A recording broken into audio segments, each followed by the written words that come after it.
people need to stop whining about the tush push. Look, were they offsides? Were they in the neutral zone? Yes. Against the Kansas City Chiefs, they had one play which in slow motion from multiple different angles, zoomed in. Yes. We could all see that they were offsides and also in the neutral zone. Are we expecting referees to call everything? Is that the ask? Genuinely, is that what you want? If you're a fan, if you're the NFL commissioner, do we really want the referees to be calling everything? Look, if it's egregious, sure. If we can see it on TV without it in slow motion, you probably do need to call that.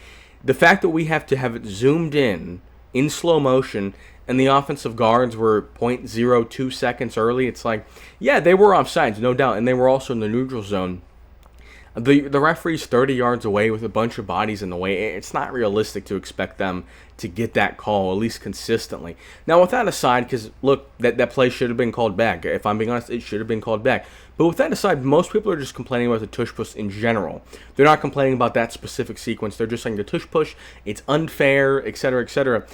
And that is just laughable to me. Look, 4th and 1s or shorter, 4th and 1s or 4th and inches, NFL teams are converting those at above an 85% clip. Look, unless your team has no running back or no big quarterback, NFL teams are consistently picking those up. If you're getting stuffed on those, maybe if it's a 4th and goal because the defense is so condensed and they don't have to worry about the pass at all. But if you're in between the 20s, you should be picking up pretty much every 4th and 1. And look, the Eagles are better at it. Obviously, they've got a stout, strong quarterback. They've got a good offensive line. And they've got some good, strong guys that can push them. And they've done the play a lot, so they've fixed out all the kinks. But the Eagles convert at 95%. The rest of the NFL converts at 86% on those 4th and 1 situations. Is that really? It's so unfair that the Eagles have just cracked some code. Yeah, the Eagles pick it up more likely, but the Eagles also only ever pick up 1 or 2 yards. Every other NFL team that runs 4th and 1 plays, they occasionally will break a 10-yard rush. They'll occasionally, if it's a read option with Lamar Jackson, he'll run for a touchdown. They'll occasionally do a play-action boot and throw it. Other NFL teams convert at a lower clip, but they pick up more yards on those plays where they do convert. So it does kind of balance out. And look, at the end of the day, if you don't like it, run it as well. Run it as well. I don't see why teams can't run it as well. Why is this something that the Eagles, it's an unfair rule? You could say it's unfair for the offense versus the defense because the offense is able to push the ball carrier, the defense isn't able to push the defensive lineman, and I would change that rule. I think either both can push or both can't push. But from a team-to-team standpoint, people saying the Eagles got an unfair advantage, no. The offenses have an unfair advantage, and if you don't like it, run it as well. Or maybe learn how to stop it. Look, at the end of the day, I watch these teams, and the Commanders did this in the playoffs in the NFC Championship last year. You need to jump the snap.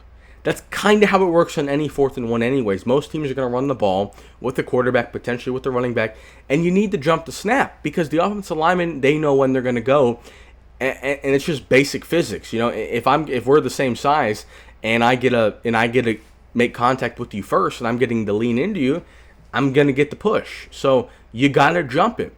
And if you jump it and it's a penalty, they were probably going to pick up the first down anyway, so you might as well jump it. So I think these people are soft. I think it's irresponsible to be calling for plays to get banned. What's next?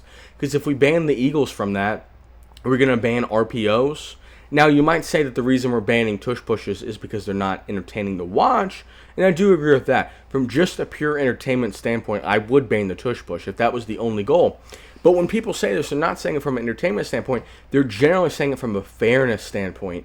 The Eagles are good at running the football in short yardage situation, or better. Every team's good, but they're even better. And we just ban them from doing it? What else do we ban? Do we ban teams from doing play actions because it's distracting for the linebackers? I don't really see where this ends up. It seems kind of soft.